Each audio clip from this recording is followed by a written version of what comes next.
Hey everyone, welcome back to my Blacadian universe. I got asked a question recently by one of my friends, and they asked me, what am I sick of explaining to people when it comes to, racism, inclusion, EDI?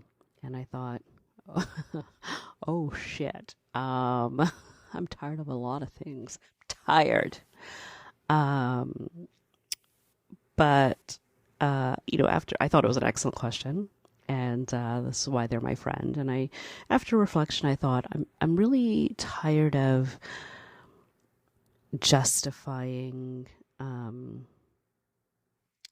my humanity or my right to equality, and the reason why we're fighting the good fight. We're doing what we do.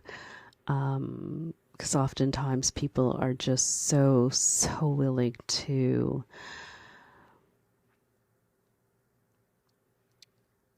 downplay the struggle, and frankly ignore it's even a problem. So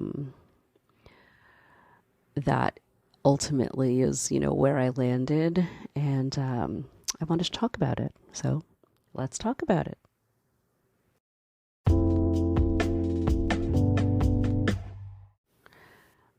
So one of the reasons why I started this podcast was around this idea, especially in Canada, that racism is fixed.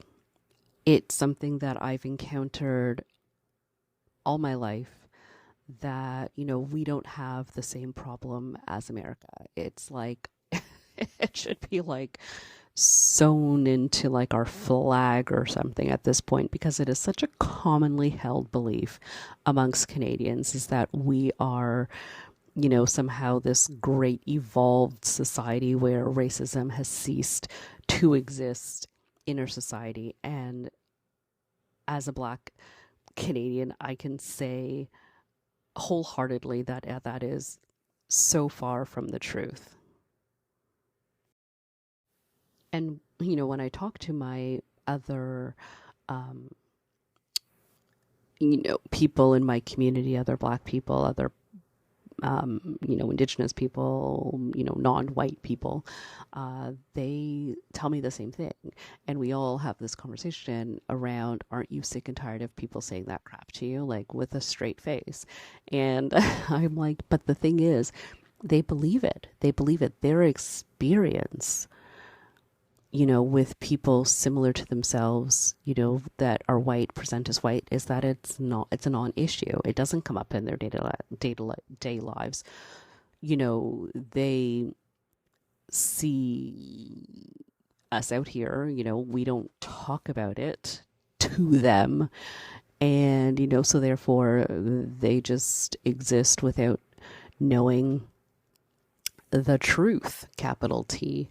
And so, I said, I want to change that. When people get into my world and my space and I talk about racism, and I was like, look, if you want to be friends with a Black woman, you're going to have to realize that I'm going to talk about racism with you. You want to be in it. You want to be down. You want to want to keep it real. You know, then I talk about racism. I talk about my experiences, and that includes racism. That's the deal. Some people can't handle it, and they have to be educated, or boundaries have to come up. You know, but that's just the reality. That's just the reality of being in my world.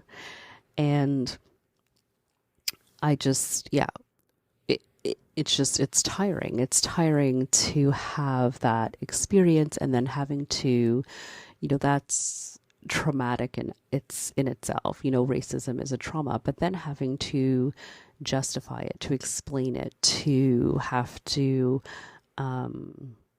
prove that, something that know to be true is true. It's just an additional injustice. And that's something that I frankly refuse to do. I just say, yeah, you don't get it. So you don't want to get it. It's something I've actually changed my phrasing around that. So there's a very huge distinction, because I don't want them to get off the hook. Because that's another thing that makes me tired, is that, they're in a bubble. I did a podcast episode about just being in this bubble, and it's this phenomenon that I think I've coined. I don't know if I've coined it, but I mean, I've just, this is how I explain it to myself, how I explain it to others, is just that you're living in this bubble of white privilege. And so those who don't want to be in that bubble anymore, it's so easy to get out of it. It's easy to pop. It's an easy to pop bubble if you just open your eyes and look around and you're willing to see the truth, capital T, then you can see it. But if you're willfully ignorant, then you can go along and have a very nice existence in this bubble. But it can be easily burst if you're willing to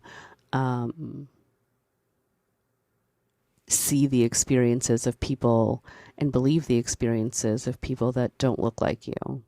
You'll be very, very enlightened. And so, when I talk about this experience of, sharing my experiences of racism and sharing it with people and telling them how I go through my day, I make the distinction of saying, you're not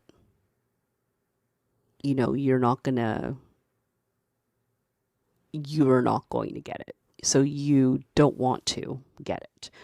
And that is that they're willfully trying to stay ignorant of these issues. Like, here you are, you see me, I'm a human being, you say that you trust me and know me and believe me and consider me a friend. So I assume that has some level of trust. And so you're telling me that I'm so wrong about feeling this way, and also just, have some empathy for something that I'm going through, but you're willing to just downplay what I'm going through so that you can continue to not be troubled by a very real and dangerous problem in our world, in the world of your friend. So I'm like, yeah, you're just not there yet. And I've just said, in various forms of you're at a different stage in your journey of understanding,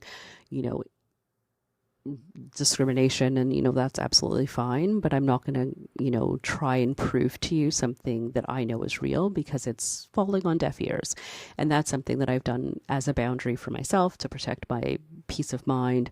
And also, it's a teaching tool. It's a teaching tool where I'm not going to make myself, put myself in a position to have to, validate my experience through your eyes. That's just not what I'm going to do anymore when it comes to racism. And it's something that I think that people that experience racism have been forced to do for so long. And I think that, we've earned, through hundreds of years of, white supremacy, we've earned the right to just say, trust us. We know racism because we are experts at experiencing it and you're not. So, I'm not gonna, when I go to see a professional person that's studied, when I go to see my doctor, I'm not going to be like, you know what? I'm going to get a second opinion from my florist. They don't know that's not their field of expertise. I am an expert at receiving racism. I don't want to be, but I am. So you need to defer to my authority on this matter. And so if you're not willing to do that, then we are no longer having this conversation. So one of the things that I do through my work is I present data like quantitative, numbers and facts and data that can't be disputed, because people love to dispute, the what we say, like the qualitative data, like the feeling responses when people are, asked a survey about their feelings, no matter how, like if it's a poll or whatever, people love to dispute that. They love to dispute that people, I don't know, have feelings. I don't know. So one of the things that I love to do is, go to numbers, because it's a little harder to dispute. And, one of the ones that really trips people up, the people that are so stubbornly wanting to ignore that racism exists in Canada, is around this, the numbers around incarcerated people in Canada, and being around 40% of incarcerated people are Black and Indigenous in Canada, despite the fact that they make up less than 10% of our overall population. And so this is usually like a talking point that I have. And I usually, talk about like why this is. And so one of the things is people love to look at problems. If we were looking at any other problem, any other, issue that was happening in our society, we would be like, oh, let's dig into it. Let's dive into all the possible scenarios of why this could be happening. We need to tackle this issue. But when it comes to racism, there's only, people want to have like this one solution, which is, Black and Indigenous people must have some sort of predisposition to being criminals. That's just, it's in, our blood to be locked up. It's just, that makes sense. That is the equation as white supremacy has sold it to the world, is that Black and brown bodies need to be policed extra because we are criminals, at birth. It is inherent in us that we are going to commit these crimes. So, no one wants to deviate from that. Nobody wants to go deeper than that. Nobody wants to look at white supremacy as a possible source for these numbers. How is it that less than 10% of the population represent such a large percentage of people that are imprisoned in our country? There's the example that you've been taught through the lens of white supremacy. Can you come up with another possibility? And I'll tell you the sad truth, and it makes me laugh just because it's so blindingly obvious to me, but people struggle with it. This anti-Blackness, this, Indigenous people being criminals, this is so ingrained, so fundamental to the knowledge of people in this country that they cannot challenge it. I can see them struggle to accept the truth. It's, I talk about just that it's almost funny to see them struggling through this process of not being able to think of another possibility. And I talk about, if we were presented with another problem that didn't have to do with racism, we would be able to brainstorm as a group and come up with another possible solution. But when the solution is that a system around, the history of policing was meant to enforce the enslavement of people, especially in Canada. It was created specifically for Indigenous and Black people to make sure that they were incarcerated and enslaved, then, and that is just continuing on in today. Um, they, it's almost like I can see, like a, it's terrible, just like a fork, like a closed sign, just going over their face, like they have checked out, like this is too much for them, it's too much for this concept. And so, I dig deep, I don't let it go, and I say, give me another reason, for this to be. And when I explain the history of the creation of police in our country, and the historical facts, and how could this possibly be a continuation of this system that was created for this purpose? It seems to be targeting a very small percentage of our population, and there has to be a reason for that. Could that reason be racism?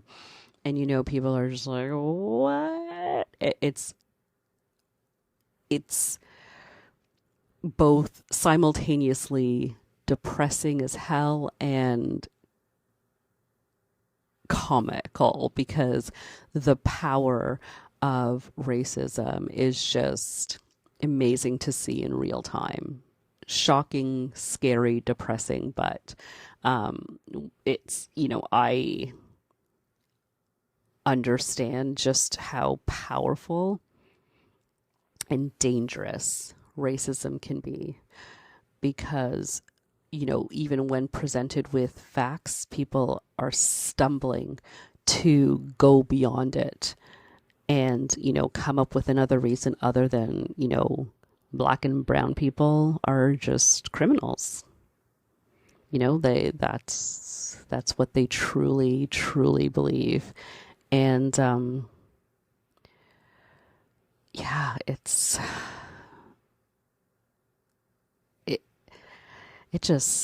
hard. It's hard to see. It's hard to watch.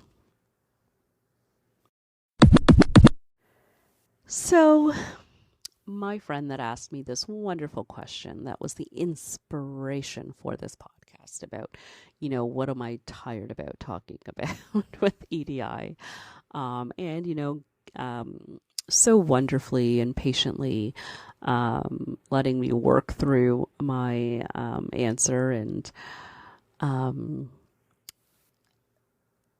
they, again, why they are in my world is just, they ask me like what can I do? What can I do to not make you so tired? And and again, I was like, holy crap, that's a really good question. Like, thank you. Let me take a beat. And so I, thought about it, and I thought, do you talk about this stuff with other white people? Do you talk about this? I know, I was like, I know that, me, my passions, what I do, that I'm always up for talking about, inequity and discrimination. It's just, what I like to talk about. I also I know I talk about it all the time, but I do talk about other things. But I bring it up. It's part of my world. I like to talk about it. So, I said, do you do that? And they said, you know what? Not as much as I would like. And I said, do me a favor. Normalize in your world having these conversations when there isn't a underrepresented person, like, a non-white person in the room. As much as I love having these conversations, I would make me feel less tired to know that these conversations are happening when non-black people are present. Like I said, it would make me happy to think that, when you're out with your other friends, your family, that you're talking about these things, you're having these conversations, you're saying, you know what, have you thought about the fact that we don't have to worry about this? Or that, I was just, out with my friend and she was concerned about, doing this certain thing because she presents as, black, or she presents as, Asian, or, this is the kind of thing that was happening to her. And I thought, wow, that never occurred to me. Has that ever happened to you guys? I would like to think that people were worrying about discrimination and inequity, even when it's not impacting them personally, because that's when I truly believe change happens in leaps and bounds. When we have to push that uphill battle of trying to even prove that inequity and discrimination exists, that is a way, way harder thing to do than people just starting from that place of understanding that it is very real. And even though I'm not experiencing it, then it doesn't mean that it doesn't impact the world that I'm a part of. And I would really like people to understand that, benefiting somebody other than yourself, or, changing and making a better world for everybody doesn't detract away from you and your experiences and your life, but it enriches it, and it makes it better for everybody. We don't know what we're blocking and preventing from coming into being because somebody is, has barriers to them. And I really just want those conversations to be happening when I'm not in the room, and I don't have to, oh dear God, if I don't have to drive the conversation or be like, actually, well, maybe, I just want to you just enjoy, just, be in my comfort zone and just, not be there. But to think that someone is thinking about it when I'm not a visible representation of, like, diversity, or, that would really, truly make my day. And so leaving that conversation and just knowing that my friend said, yeah, I'm going to definitely do that, and just, see how it goes, just make people think about it more. What I know that, like, they were specifically talking about, like, their family members and stuff like that. They know that they just never think about it. And, they said, I'm going to do it. I'm going to make sure that I'm going to make them think about other people's experiences more. And so, encourage them to take that forward as well into their circles. And that made me smile. And I said, thank you.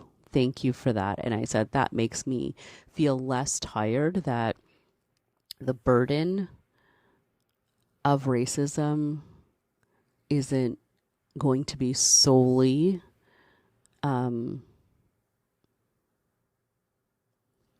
in my community to fix. And I said, that's really, really helps me feel less tired. So I encourage everyone to do the same, talk about it with people that you normally wouldn't talk about it, and encourage them to do the same, to make sure that everyone is raising their awareness and just giving it a thought, even if it doesn't personally impact you. That is key to change. Such a powerful thing. As always, thank you so much for listening. It is my pleasure to discuss these things with you and get your feedback. So let me know what you think. Let me know how you're going to talk about this with people. And be sure to like, comment, and subscribe and share the podcast with others. And I will talk to you next time.